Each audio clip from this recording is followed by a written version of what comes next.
제가 이번에 마스크를 쓰고 있는 이유는 화장을 이쪽밖에 안 했어요. 이쪽에 완뾰루지가 나가지고 이거는 마이크인데 이거 거는 곳이 없어가지고 그래서 이렇게 들고 말하려고요. 카메라 조정을 어떻게 하는 게 낫지? 이렇게 하는 게 낫나? 이 마이크 선이 안 보였으면 좋겠어. 어수선하지만 이렇게 진행을 해보도록 하겠습니다. 네, 여러분 안녕하세요. 지들입니다. 이번 영상은 여기 이런 조건들로 연봉이 어느 정도인지 취업 준비 과정을 이야기해 보려고 합니다.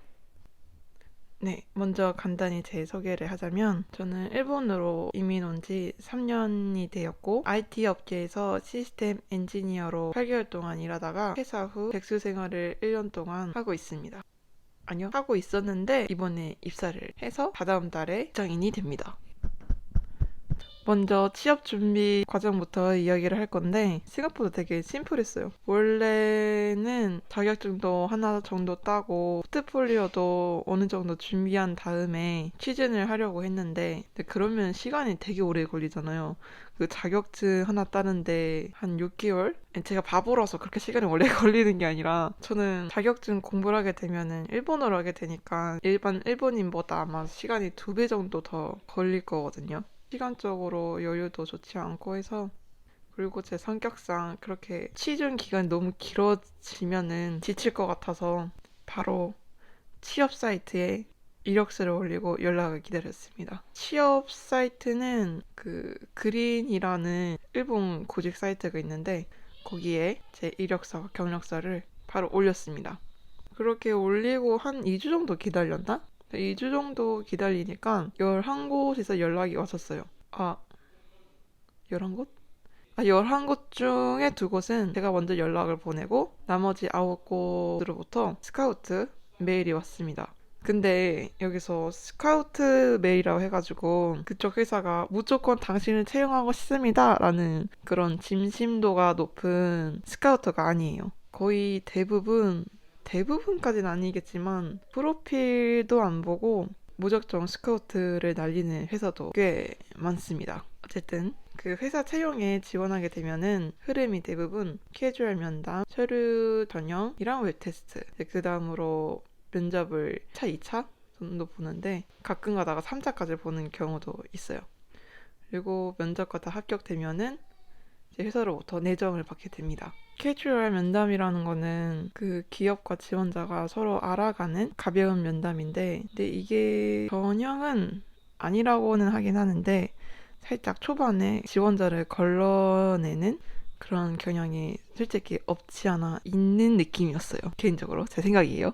근데 한국도 캐주얼 면담 이런 거 있어요? 어쨌든 캐주얼 면담은 전형은 아니라서 면담 끝나고 바로 서류 전형을 다 집어넣었거든요. 근데 서류 전형 결과가 11곳 중에 5곳이 떨어지고 6곳에 붙었어요. 사실 저는 이거 좀 충격이었거든요. 왜냐면은 제가 응모했던 회사들이 막 3년 이상 되는 경력자를 뽑는 게 아니라 신입을 뽑는 곳이었어가지고, 그래서 쉽게 웬만하면은 다 붙을 줄 알았는데 반이나 떨어져가지고 이때 살짝 멘탈이 흔들렸었어요. 그 서류 전형 붙은 곳이 6곳이라 했잖아요. 그중 2곳이 제가 가고 싶었던 회사가 있었거든요. 그래서 그 회사 면접 일정은 최대한 뒤로 미뤘어요. 그 외에 딱히 생각 없다기보다는 뭐 들어가도 상관없고 안 들어가도 상관없는 그런 회사 면접 일정을 최대한 빨리 바로 잡아서 모의 면접 생각으로 가볍게 봤습니다. 너무 회사에 대한 얘기가 아니긴 한데 우리 회사에 입사할 것도 아니면서 왜 면접을 봐? 라고 생각할 수 있는 거잖아요. 근데 이제 4곳 정도 면접을 보면은 대충 어느 질문이 들어오는지 알 수가 있잖아요. 4곳에서 받은 그 질문들을 리스트로 만들어가지고 그 질문에 대한 답변을 열심히 공부를 했어요. 근데 대부분 질문하는 게 다 비슷비슷하더라고요. 왜 1년 동안 공백이 생겼는지, 그 공백 기간 동안 뭐 했는지, 왜 우리 회사에 들어오고 싶은지, 앞으로의 커리어, 어떤 프로젝트에 참가하고 싶은지, 어떤 언어 자신 있는지, 뭐 그런 질문들. 그렇게 연습을 하고 본 결과 합격을 했어요. 가고 싶었던 것 동시에 합격 통보를 받은 회사는 어떤 회사들이냐면은 하나는 파견 회사고 하나는 사후 관련 컨설팅을 하는 회사의 사내 개발부였어요. 여기서 이제 파견이냐 사내 개발이냐 고민을 하면은 당연히 저는 사내 개발인데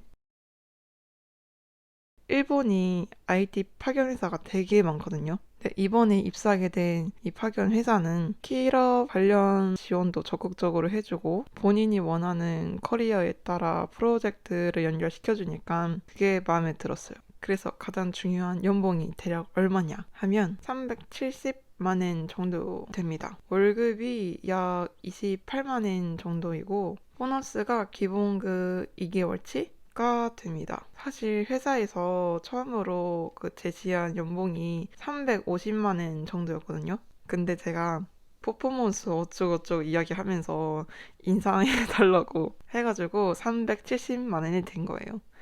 이제 마지막으로 앞으로의 목표와 계획을 얘기하고 싶은데 근데 목표는 제 성격상 나중에 없어질 수도 있고 바뀔 수도 있긴 한데 현재로서는 그 최소 3년 정도 다닌 다음에 대기업으로 이직을 할 생각입니다. 제가 고졸이어가지고 신입으로는 들어가기 좀 어려웠고 어느 정도 실무 경력을 쌓고 영어 실력도 높이고 이런저런 자격증을 준비를 해서 3, 5년 이내로 대기업을 노리고 있습니다. 주말이라던가 평일에 회사 끝나고 공부를 하려는데 이제 그런 것도 브이로그 식으로 자주 영상을 찍어보려고 생각하고 있습니다. 끝입니다. 안녕.